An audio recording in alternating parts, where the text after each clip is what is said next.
Halo semuanya, perkenalkan kami dari kelompok 1 kelas XTP3 dan ini anggota kita. Saya Abita Mansuwan Fernando dari absen 1. Saya Andika Novanto absen 2. Saya Talaben Farel absen 3. Saya Benasilis Aliga Widiaja nomor absen 4. Saya Christopher Ardas nomor absen 5. Dan video ini adalah video proyek ujian semester untuk mata pelajaran dari sejarah, Pancasila dan seni budaya fase E semester 1 SMK Mikael Surakarta.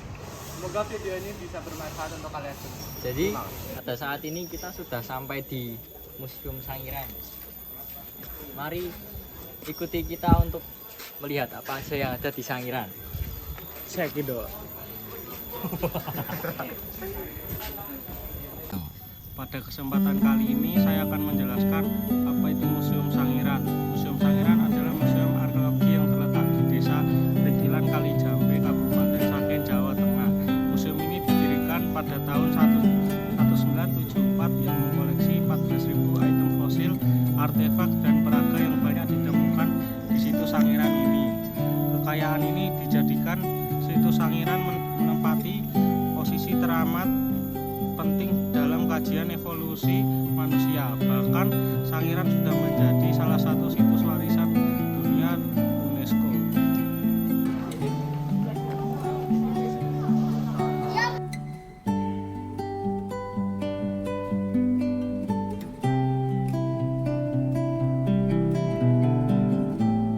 Mereka usianya 1,8 juta tahun yang lalu, lahar yang pernah terjadi di kawasan situs Sangiran. Kalau gunungnya zaman dulu kita para peneliti menyebutnya lawu purba. Tapi mindset kita bukan lawu yang sekarang kita kenal untuk yang di dekat Tawangmangu itu tidak, tapi lawu purba yang disampaikan oleh peneliti itu hanya kita untuk mengenal dari gunung api yang pernah sering meledak zaman dulu. Gitu. Jadi nanti banyak gunung api yang mungkin di Pulau Jawa ini karena semuanya ini pernah terendam air laut. Mereka mengalami beberapa ledakan yang akhirnya menimbulkan dari Pulau Jawa ini. Nah, tetapi yang kita fokuskan sekarang ini ada di Museum Sangiran karena sudah diteliti secara detail di situs Museum Sangiran ini. Oke, kita lanjut ke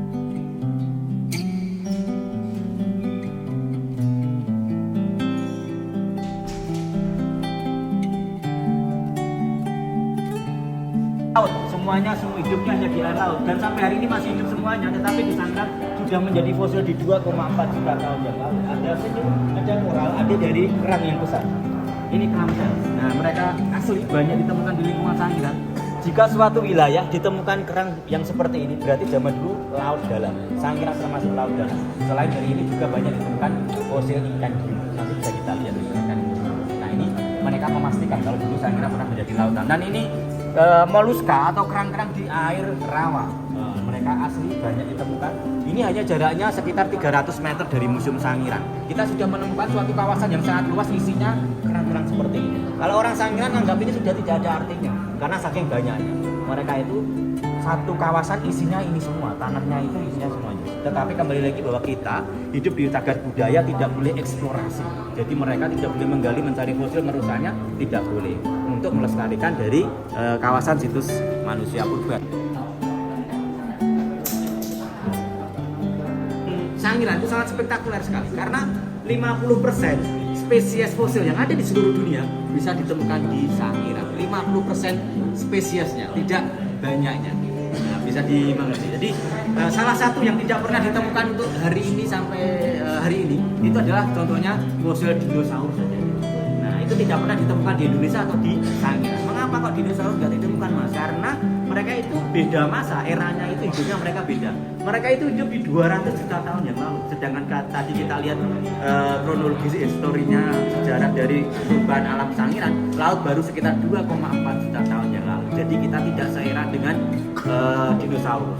Kita pada waktu itu dinosaurus sudah hidup, sangat kompleks sekali. Pulau Nusantara Asia masih di bawah air laut. Kita belum muncul kehidupan yang seperti ini, daratan penuh dengan kehidupan seperti ini. Kita masih di bawah. Oke, kita lihat. Ini ada dari babi hutan, ada harimau, ada dari kayu fosil. Nah, ini semuanya ini rata-rata usianya 330.000 tahun yang lalu. Jadi kembali lagi bayangan kita bahwa Sangiran sangat spektakuler karena zaman dulu kita lihat seperti di gambar itu seperti padang sabana Afrika untuk saat ini. Jadi kalau jenengan mungkin pernah belajar tentang ilmu alam dulu, ada ekosistem yang pernah berjalan di kawasan Sangiran sangat lengkap sekali. Ada predatornya karena ada harimaunya, ada karnivora, ada herbivora, ada manusianya yaitu manusia purba. Nah itu, jadi semuanya lengkap. Tetapi kali ini kita hanya melihat jejaknya, walaupun jutaan tahun. Tetapi hal ini sangat luar biasa sekali. Nah, sempat yang tadi saya sampaikan di ruangan pertama bahwa dinosaurus itu tidak pernah ditemukan di Indonesia atau di Sangiran karena ini masanya jauh lebih tua, 200 juta tahun yang lalu. Jadi mereka hanya memberikan tambahan pengertian kepada kita semua bahwa dinosaurus itu benar-benar pernah ada. Mengapa Mas? Karena banyak ditemukan fosilnya. Bahkan kalau kita lihat di TV di luar negeri sana, kondisinya sangat utuh sekali. Jadi mereka itu sangat benar-benar ada. Cuma mereka masa kehidupan mereka jauh lebih tua. Jadi dari hal inilah bisa kita mengambil beberapa kesimpulan bahwa keadaan di bumi ini mengalami beberapa kali periode perubahan alam. Contohnya mereka pernah ada di kawasan muka bumi, tetapi kita hanya melihat sisa kehidupan mereka lewat dari fosil-fosilnya. Jadi kehidupan itu benar-benar pernah terjadi, ditemukan dari beberapa fosil dinosaurus. Yang aslinya mana Mas? Yang aslinya itu tengkorak manusia purbanya beserta tulang-tulangnya. Nah, dari tulang-tulang tengkorak itulah bisa direkonstruksi kembali bahwa manusia purbanya itu seperti ini adik-adik. Jadi mereka pernah ada karena banyak ditemukan fosilnya, dan dari temuan satu ke satu yang lain seperti ini contoh fosilnya, mereka bisa merekonstruksi kembali. Lah siapa yang merekonstruksi? Dari para ahli yang tentang Sangiran, antropolog, paleontologi, mereka banyak melakukan kegiatan penelitian di kawasan itu Sangiran. Nah kalau kita lihat rekonstruksinya, mereka itu hampir setinggi orang-orang kita saja, tetapi ada perbedaan. Mereka volume otak mereka beda dengan kita. Mereka itu hanya 1000 cc. Nah kalau kita itu 1400. Dan ada di sini keningnya mereka menonjol. Nah, kalau kita punya jejak di sini, kalau mereka tidak punya, mereka langsung begini saja. Jadi ini di keningnya, alisnya ini menonjol ke depan. Nah, ini adalah jenis yang Pithecanthropus erectus. Yang mereka masih nomaden. Ada yang tahu nomaden? Pindah-pindah. Iya, seperti kamu juga. Nah, pindah-pindah dari satu tempat ke tempat yang lain. Mereka mencari penghidupan. Nah, mereka belum punya baju, belum punya rumah. Dan menurut para ahli itu bahwa manusia purba Sangiran ini dianggap rumahnya manusia purba. Mengapa Mas? Karena 50% yang tadi itu spesiesnya. Kalau saat ini banyaknya di seluruh dunia didapat dari Sangiran. Jadi ini paling banyak fosil untuk tengkorak manusia purba di Sangiran. Lebih dari 100 individu. Nah, makanya mereka masuk di dunia internasional. Kita sangat terkenal karena kita punya banyak manusia purba. Karena banyak ilmuwan tertarik dengan kehidupan manusia purba ketimbang dari hewan ini. Kita lihat. Oke. Di samping saya ada timeline dari penemuan fosil nenek moyang kita yang tinggal di Indonesia. Jadi di sini dari awal hingga dari akhir.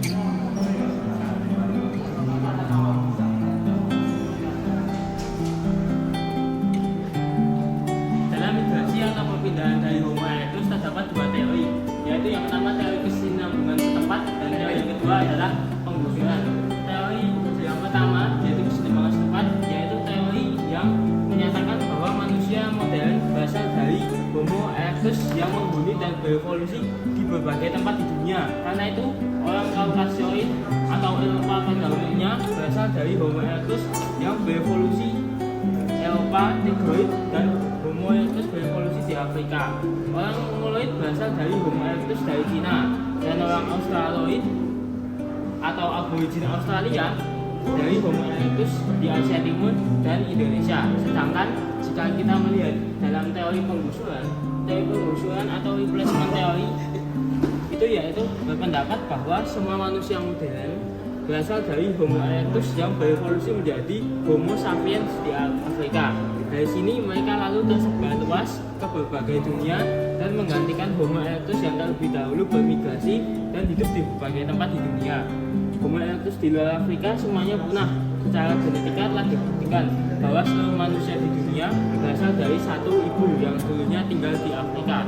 Dari sini kita bisa melihat bukti-bukti peninggalan yang menguatkan teori penggusuran. Kalau di sini kita bisa melihat bukti-bukti yang mendukung dari teori kesinambungan setempat.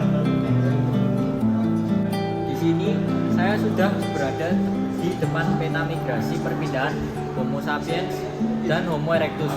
Bisa dilihat di sini awal mulanya berasal dari Afrika dan menyebar ke berbagai belahan dunia termasuk Indonesia.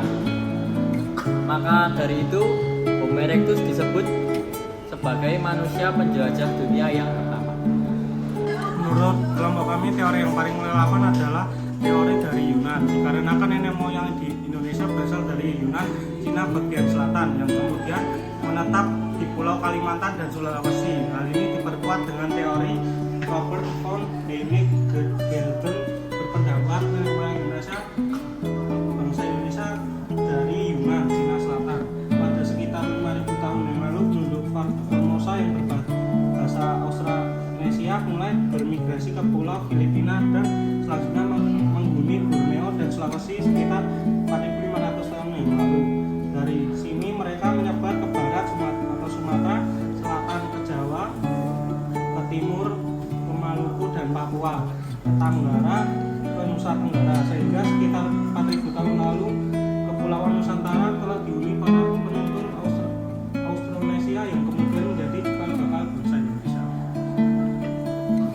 Saat ini saya akan menjelaskan bukti dari engineering sudah ada sejak zaman nenek moyang kita dahulu. Kita dapat melihat rekam jejak Homo erectus pada nilai 6, yaitu Homo erectus adalah manusia pertama yang mampu membuat alat-alat batu yang bentuknya telah terpikirkan secara matang sehingga menghasilkan bentuk yang relatif seragam pada setiap jenisnya, misalnya kapal genggam. Di sini kita bisa melihat dari salah satu engineering, yaitu membuat misalnya kapal genggam ini. Jadi mereka pada masa lampau sudah bisa membuat kapal genggam dan alat batu lainnya. Bukti kedua yang menyatakan adanya engineering dalam peradaban dahulu atau nenek moyang kita adalah yaitu salah satunya ya, mereka mau beradaptasi pada lingkungan dan mengembangkan teknologi pelayanan yang paling kuno di dunia agar dapat menyeberangi pulau-pulau. Di sini mereka menggunakan teknologi membuat pelayanan atau kapal yang digunakan untuk berimigrasi ke berbagai belahan dunia.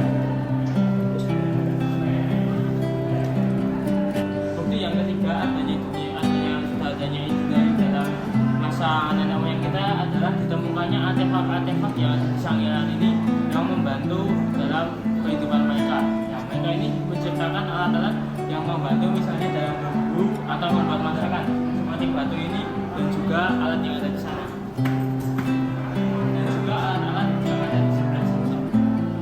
Kalau maka Indonesia itu pendatang atau pribumi, nah nenek moyang Indonesia sendiri adalah pendatang yang berasal dari Yunan, Cina Selatan, yang akhirnya berimigrasi dan menetap di Indonesia melalui Pulau Sumatera dan Kalimantan.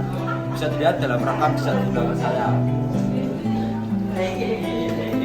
Kesimpulan yang kami dapat saat kunjungan ke Museum Sangiran adalah bahwa Museum Sangiran merupakan museum arkeologi yang lengkap dengan banyaknya penemuan di situs Sangiran yang menunjukkan bahwa peradaban kita peradaban tinggi, dan sudah sepatutnya bahwa kita optimis bangsa ini menjadi bangsa yang besar. Maka dari itu kita patut bangga dengan negara kita dengan mengunjungi situs-situs bersejarah seperti ini.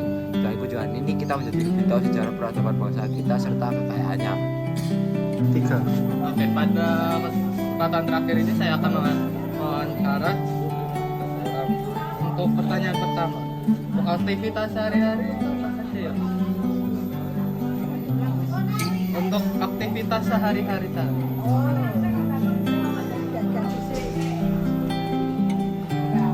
Lanjut untuk mata pencahariannya.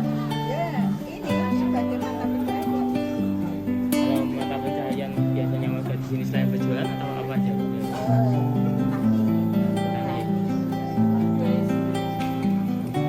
Untuk rutinitas selain berjualan apa saja? Tadi udah. Kalau untuk seni, untuk kesenian misalnya tarian yang apakah ada tarian gitu? Kalau kesenian nggak ada.